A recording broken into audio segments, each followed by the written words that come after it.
दोस्तों, आज हम प्रश्नावली 8.2 के प्रश्नों बाकी बचे हुए प्रश्नों को हल करेंगे। प्रश्न संख्या 3, 4 और 5। तो शुरू करते हैं प्रश्न संख्या 3 से। प्रश्न संख्या 3 है, त्रिभुज PQR में PQ बराबर PR तथा S PQ का मध्य बिंदु है। S से QR के समांतर एक रेखा खींची गई है जो PR को बिंदु T पर काटती है। सिद्ध कीजिए कि PS बराबर PT। तो चलिए स्टार्ट करते हैं। सबसे पहला जरूरी है प्रश्न संख्या 3 फिगर बनाना। तो चित्र कुछ इस तरीके का बनेगा। एक त्रिभुज है,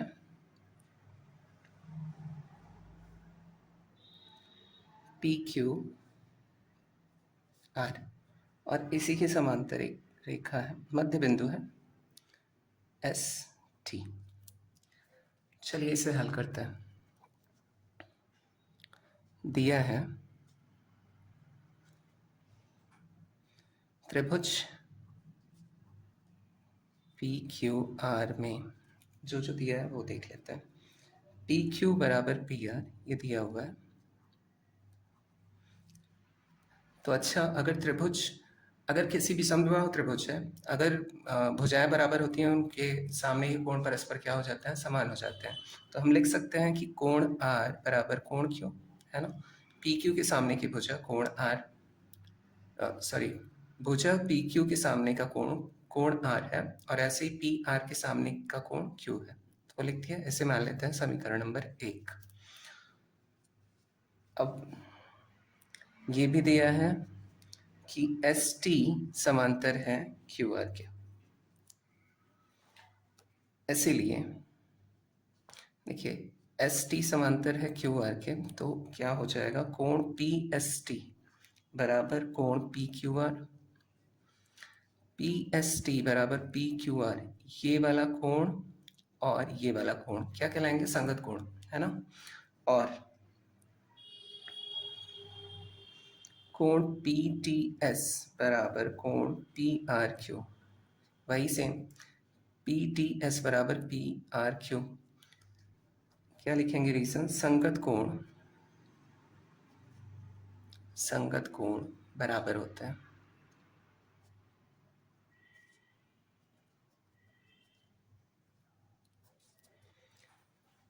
इसीलिए हम लिख सकते हैं कोण PST को कोण Q, है ना। PST बराबर कोण Q लिख ही सकते हैं। जब ये दोनों बराबर हैं तो PST को हम Q कोण लिख सकते हैं, और कोण PTS बराबर कोण R ये भी लिख सकते हैं। PTS को कोण R लिख सकते हैं, ये वाला कोण, क्योंकि ये और ये बराबर है, तो लिखने में क्या बुराई है। उसके बाद समीकरण 1 से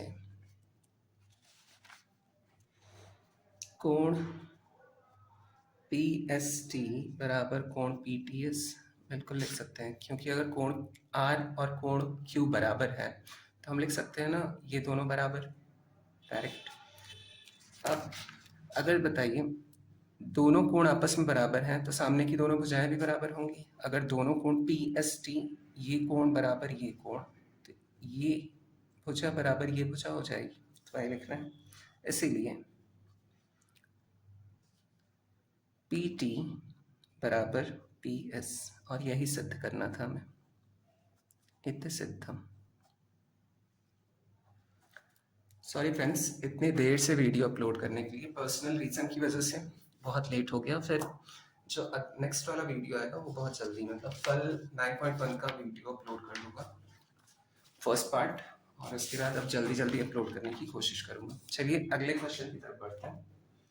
नेक्स्ट क्वेश्चन है,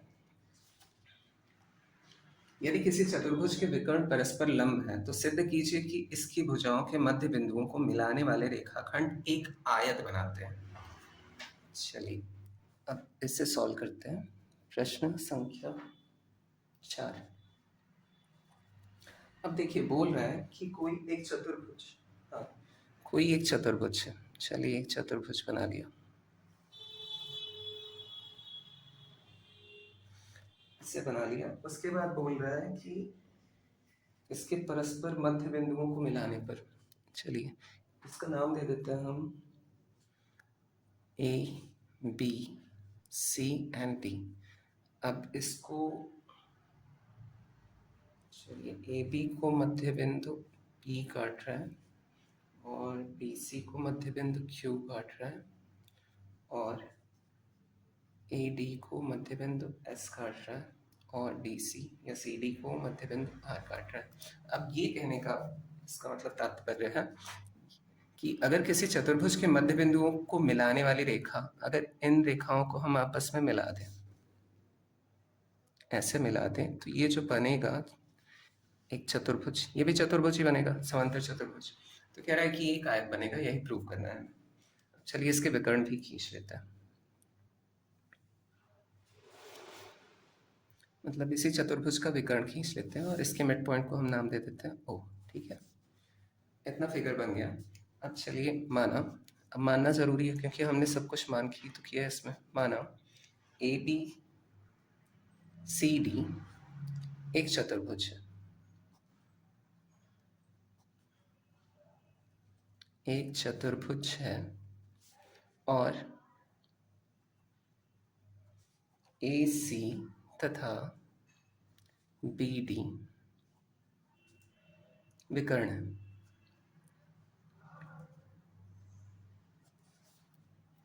जो एक दूसरे पर लंब है, ये दिया हुआ है, जो एक दूसरे पर लंब है। लंब कहने का मतलब कि यहाँ जो भी कोण बन रहा है वो क्या है, 90 डिग्री के बन रहा है। ठीक है, एक दूसरे पर लंब है।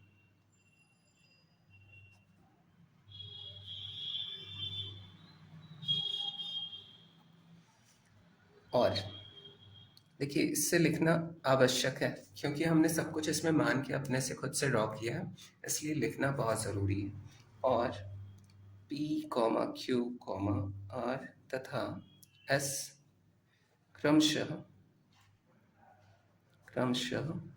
ए बी बी सी डी तथा ए डी के मध्य बिंदु हैं। यहाँ वैसे एक्स्ट्रा लिखने के लिए रचना करके भी लिख सकते हैं, लेकिन उसकी बहुत ज़्यादा आवश्यकता नहीं है। हमने जो रचना की है मध्य बिंदु है। अब चलिए शुरू करते हैं। त्रिभुज ए बी सी में देखिए, त्रिभुज ए बी सी, यही वाला त्रिभुज ले रहा हूँ। त्रिभुज ए बी सी में P तथा Q मध्य बिंदु है ना, P और Q मध्य बिंदु हैं। तो इसके साथ ये जो रेखा होगी, बताया था ना मध्य बिंदु प्रमेय से क्या होता है, ये वाली जो रेखा है इस वाली रेखा का आधा होगा। तो यही आगे करने वाला है। P तथा Q मध्य बिंदु है। ये थोड़ा लॉन्ग क्वेश्चन है, थोड़ा टाइम लगेगा इसे सॉल्व करने में। बिंदु है, इसीलिए पी क्यू समांतर होगा ए सी के, पी क्यू समांतर ए सी और पी क्यू बराबर हाफ ए सी। ये कौन से प्रमेय से होता है, मध्य बिंदु प्रमेय से। इसके पहले मैं बता चुका हूँ कई बार आप लोगों को कि ये वाला जो है, अगर मध्य बिंदु है किसी त्रिभुज का, मध्य बिंदु पे जो रेखा खींची जाती है उस त्रिभुज के सामने वाली रेखा के समांतर होती है और उसके आधे होती है। ये मध्य बिंदु प्रमेय से लिख देंगे इसका।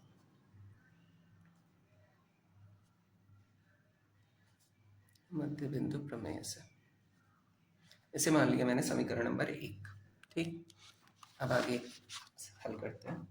इसी प्रकार त्रिभुज एडीसी, अब देखिए त्रिभुज एडीसी ले रहा हूँ। ठीक है, सामने सामने के त्रिभुज एबीसी लिया था, त्रिभुज एडीसी। इसी प्रकार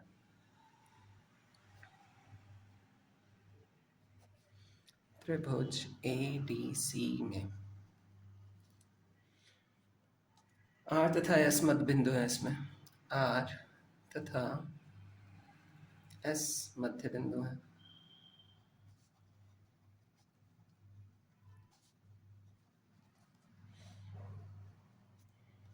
इसीलिए एस आर समांतर ए सी, तो क्या लिख देंगे, एस आर समांतर ए सी और क्या हो जाएगा, एस आर बराबर हाफ ए सी। सेम इसे मान लिया समीकरण 2। इसे भी लिख सकते हैं आप मध्य बिंदु प्रमेय से, ये भी हुआ है मध्य बिंदु प्रमेय से।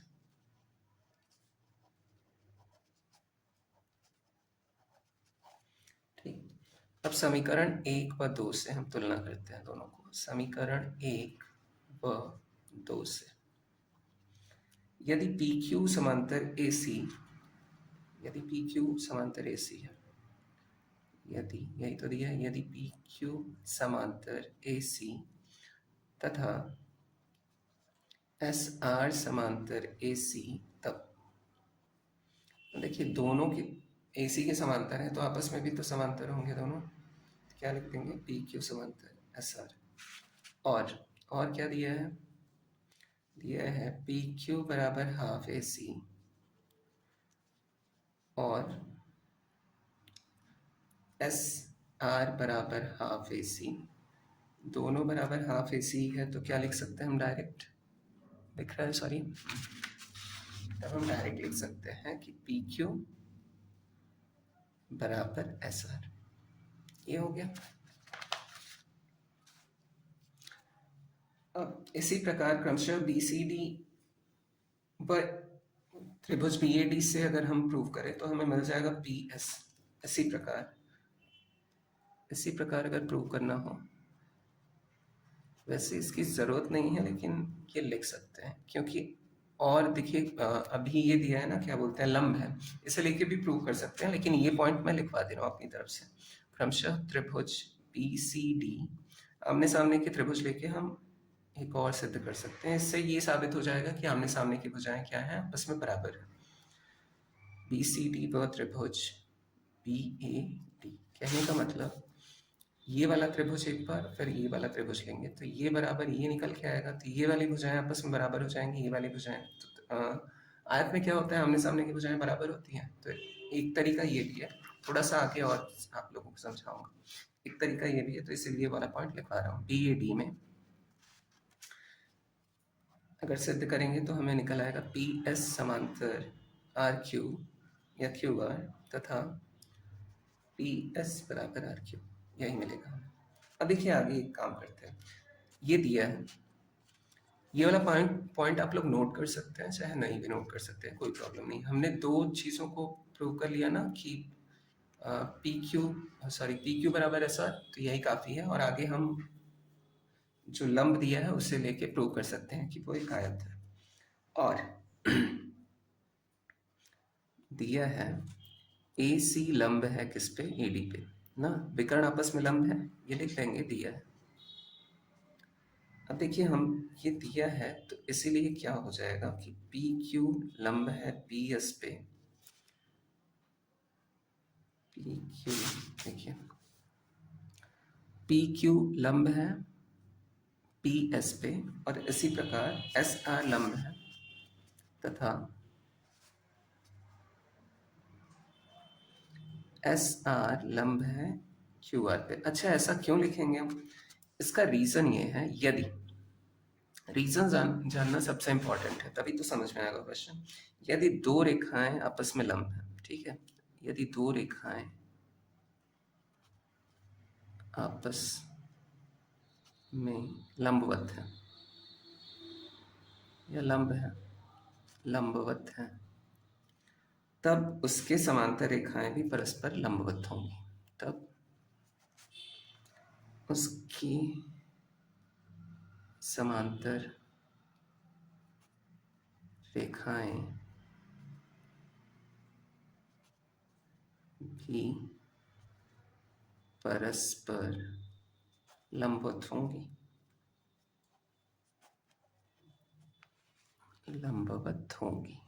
कहने का मतलब कि अगर ये रेखा, ये और ये रेखा जो है वो लंबवत है ना, एक दूसरे पे 90 डिग्री का कोण बना रहे हैं, तो इसके समांतर, अच्छा AD के, सॉरी हाँ, AC के समांतर क्या रेखा थी, PQ ना, तो इसकी जो इसके समांतर रेखा है वो भी आपस में क्या होंगी, दूसरे पे लंब, मतलब यहाँ भी 90 डिग्री का कोण, यहाँ भी 90 डिग्री का कोण, यहाँ भी 90 डिग्री, यहाँ भी 90 डिग्री, सारे आपस में क्या होंगे, लंबवत होंगे एक दूसरे पे। मतलब ये इस पे लंब है, जो पी एस है वो एस आर इस पे लंब है, ठीक, एक दूसरे पे परस्पर लंब है, मतलब सारे 90 डिग्री के बनेंगे।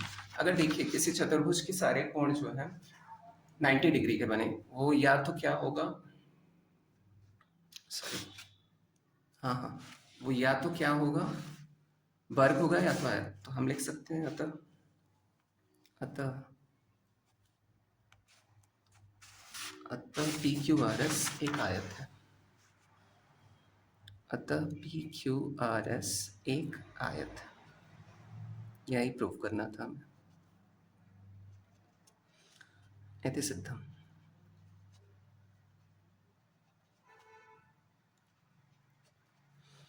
अब नेक्स्ट क्वेश्चन की तरफ बढ़ते हैं।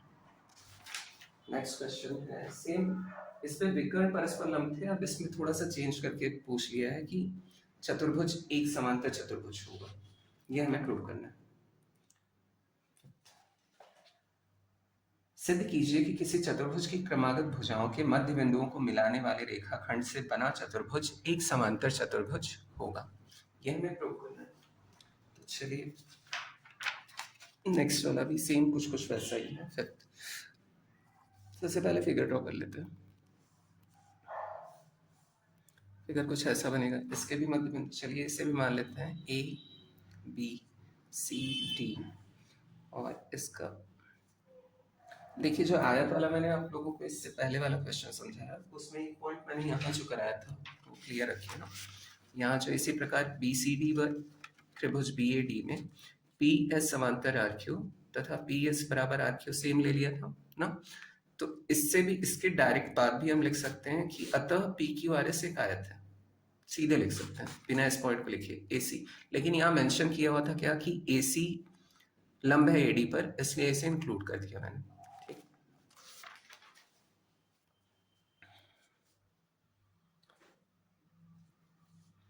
तो ये P Q R S figure same to same वैसे ही है। तो इसके मिड पॉइंट्स को अगर मिलाएंगे तो सर देखिए अभी तो हमने प्रूव किया था, हाँ उस पर विकर्ण जो थे लंबवत दिए थे, इसलिए वो क्या आयत बना। अब आयत भी क्या है, एक समांतर चतुर्भुज है, उसे समांतर चतुर्भुज बोल सकते हैं चाहे आयत। तो चलिए इसमें एक विकर्ण ले लेते हैं, इसमें एक विकर्ण का काम आएगा। अब सेम वही सब माना, लिखना पड़ेगा क्योंकि हमने इसमें भी सब कुछ माना है। माना ए बी सी डी एक चतुर्भुज है,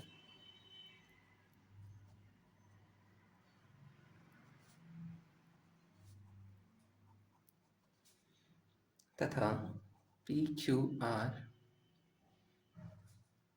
तथा एस क्रमशः भुजाओं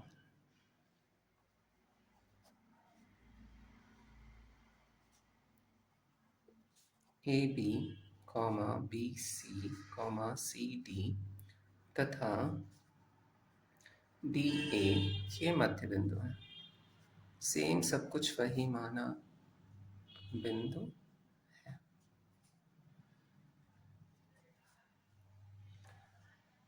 अब त्रिभुज बी सी डी में, त्रिभुज बी सी डी में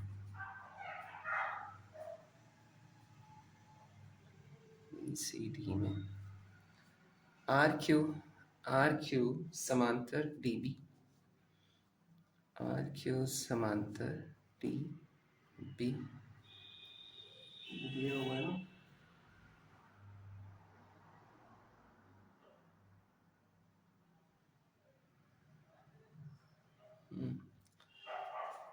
तथा आर क्यू बराबर हाफ डी बी, ये भी मध्य बिंदु प्रमेय से सेम वैसे ही सिद्ध करना है इसे, मध्य बिंदु प्रमेय से।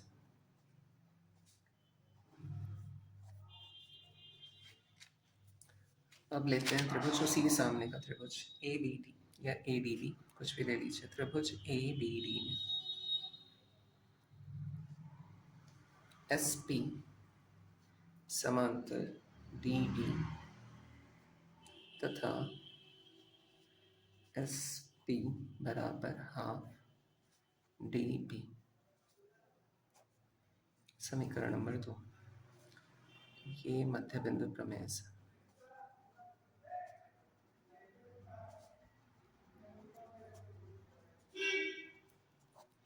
समीकरण 1 व 2 से सेम। समीकरण